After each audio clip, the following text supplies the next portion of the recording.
and I stand here today a very happy man, but with a certain trepidation, because I do know the fragility of private members' bills even at these stages.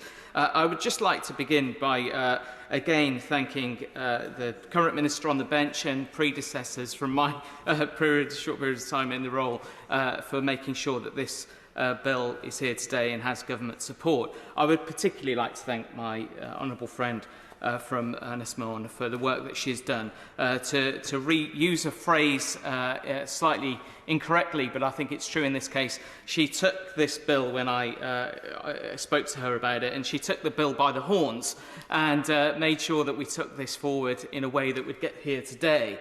And the truth is, when I was looking for somebody to take over this private member's bill when I had my period as a minister, I couldn't think of a better person in the UK, or potentially even the world, who would get behind this bill, because hospitality, I know, is so important to her constituents and to her constituency, and really the power to make sure that this has got through to this stage is incredible, and she has been not just an ambassador for this, but championed it in a way that I think not many could have done the same level of work to.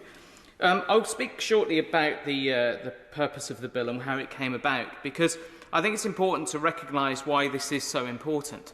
Because for many years, I think many of us have been in restaurants or in places where one would give a tip, and we often end the conversation as we hand over the money or put money into a tip jar or pay on a credit card machine with the phrase, "Are you sure you're going to get this?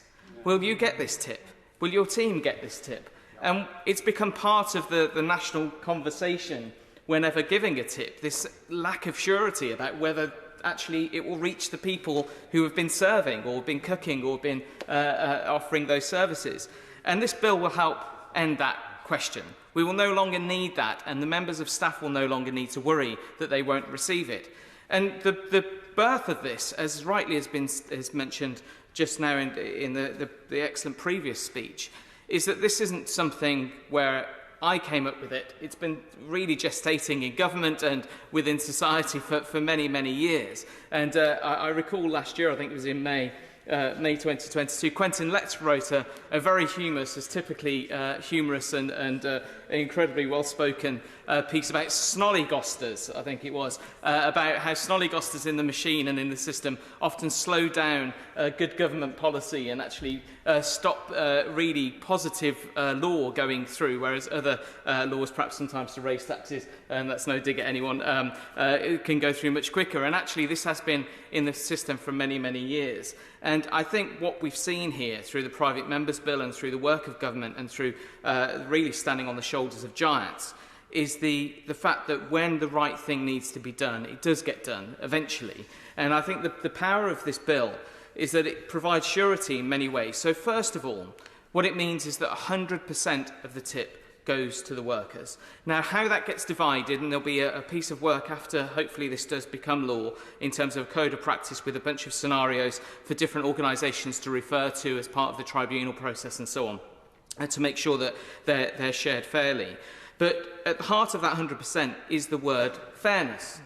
Because this is about fairness. This is about knowing that the money you're giving is going to the people you've given it to. The people that get it know that they're getting it, but also making sure that there isn't a way there's any room for manoeuvre on this. You know, it's as simple as it gets, 100%. And the fairness bit, I think, is absolutely key. Because what this isn't about is topping up salaries. And it's very clear in the bill. And it was part of the work in the early stages with the fantastic civil servants as well. To make it absolutely clear, this isn't about saying you can suddenly reduce the minimum wage and use tips to top up people's salaries. A tip is a gratuity. It's a thank you. It's in addition to.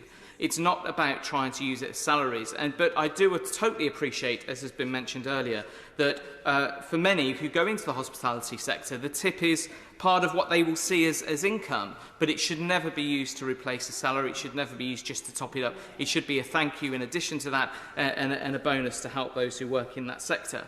Now, in Watford, one of the reasons why I was so passionate about bringing this private members bill in, after trying previously as a presentation bill, so this was my actually a second attempt, was that in Watford we have some fantastic hospitality organisations. We've got new organisations like the Beach House, older establishments like Tabouche, L'Artista, the Essex Arms, Rhubarb Cafe, many, and I could list many of them. But they all have a common thread, that they rely on people to come and work in those places, to work in hospitality, to wait on tables, to cook. And it relies also on customers to know they're going to have a fantastic experience and be grateful enough to want to give a tip at the end. And what I found during the pandemic was fascinating, because everywhere that we went, both in my role as an MP, but also as someone who lives in Watford, when going out, we noticed that everywhere during the pandemic wasn't taking cash, or most places weren't. So increasingly, it was a payment by credit card. And again, the question was, what does that 12.5% service charge actually mean? Does that go to staff? Is that just for businesses to make a bit more money? And no one really, in most places, most people you speak to, couldn't really give an answer. What is it actually for? Do you then give a tip on top of the credit card charge or not? And what this bill will do will make sure that it's absolutely clear. If it's a service charge, if it's a tip, if it's a gratuity, it will go to the staff. And what it will mean for businesses is that what I've heard, because I have heard people say, well, isn't this an extra burden? Burden's been used as a word a lot recently this week in debate when it comes to legislation on business. Actually, this isn't a burden for businesses. Most businesses do the right thing.